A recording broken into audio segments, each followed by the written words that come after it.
박영선 중소벤처기업부 장관은 최근 막을 내린 컴업 2020을 통해 현재 대세로 군림하고 있는 플랫폼 경제가 궁극적으로 프로토콜 경제로 전환될 것이라고 말했습니다. 플랫폼 경제에서 발생하는 데이터 독점과 수수료 논란 같은 문제를 해결할 수 있는 대안으로 프로토콜 경제를 제시한 건데요. 프로토콜 경제란 무엇이며 어떤 장점이 있는지 이동규 기자가 짚어봤습니다. 지난달 19일부터 4일간 열린 컴업 2020. 이 자리에서 박영선 중소벤처기업부 장관은 프로토콜 경제를 공식 화두로 던졌습니다. 코로나19 이후 온라인과 비대면의 시대가 되면서 현재 플랫폼 경제가 새로운 경제 모델인 프로토콜 경제로 전환된다는 겁니다. 코로나 이후 시대 새로운 경제 모델인 프로토콜 경제는 블록체인 기술의 발전과 궤를 같이 하고 있으며 플랫폼 경제에서 발생하는 데이터 독점, 폐쇄성 문제를 극복할 수 있는 차세대 경제 모델입니다. 중앙 집중형에서 분권화로, 그리고 수수료가 발생하는 문제를 수수료 제로화 시대로 해결해 줄 수 있는 그러한 경제 모델입니다.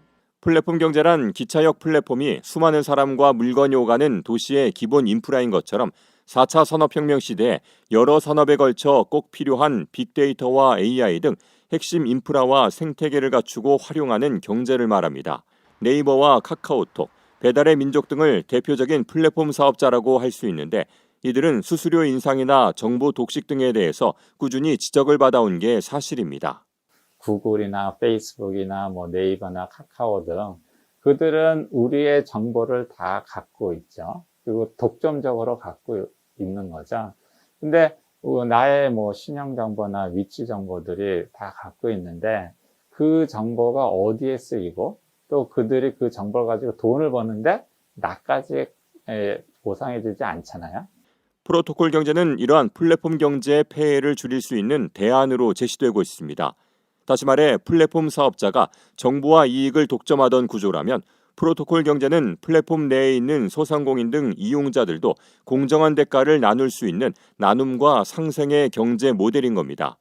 특히 프로토콜 경제에서는 블록체인 기반의 기술을 이용해 플랫폼에 모인 구성원들이 합의를 통해 프로토콜, 즉 규약을 정하고 플랫폼에서 발생하는 이익을 공정하게 나눌 수 있게 됩니다.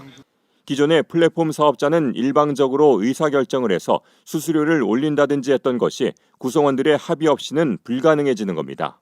프로토콜 경제가 제대로 돌아가기 위해서는 블록체인이라는 게 필요하고, 왜 블록체인이 필요하면 탈중앙화된 그런 의사결정이 투명하고 또 효율적으로 이루어질 수 있기 때문에 그런 거죠.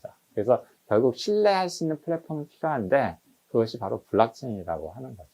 블록체인은 이런 저장을 노드라는 곳에 저장을 합니다. 근데 노드에 저장이 되게 되면은 이 노드를 공유한 모든 사용자의 동의 없이는 이게 위헌적으로 불가능하거든요. 그러니까 실제 그 노드를 공유한다라고 하면은 이게 그 나름대로 이제 너무 집중적으로 치우치지 않을 수 있다.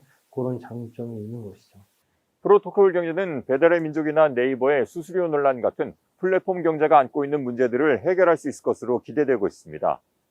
수수료를 막 올리잖아요. 근데 사용자들이 만약에 이런 블록체인의 이런 노드를 공유한 형태로 이런 플랫폼의 규약이 애초에 만약에 정해졌다. 그러면은 함부로 수수료를 못 올리는 겁니다. 우버에 운전하시는 분들에게 1년에 15%까지 현금이 아닌 지분으로 보상할 수 있는 거를 일단 시범적으로 허가를 하지 않았습니까? 저는 부동산 임대 문제도 어느 정도 이걸로 해결할 수 있을 것 같아요. 그 장사가 잘 되려면 그 임대 들어온 그 분이 그만큼 노력을 하는 거잖아요. 그러면 그 장사가 잘 돼서 그만큼 그 빌딩의 가치가 올라갔으니까 나중에 그 빌딩을 팔거나 어떤 그 빌딩으로부터 수익이 났을 때 그것을 꼭 빌딩 주인만이 100% 가져가지 않고 그걸 적당한 부분을 그 지분 형태로 조금씩 보상을 해준다든지.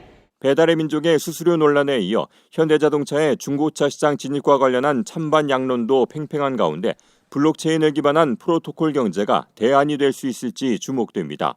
예스티비 뉴스 이동규입니다.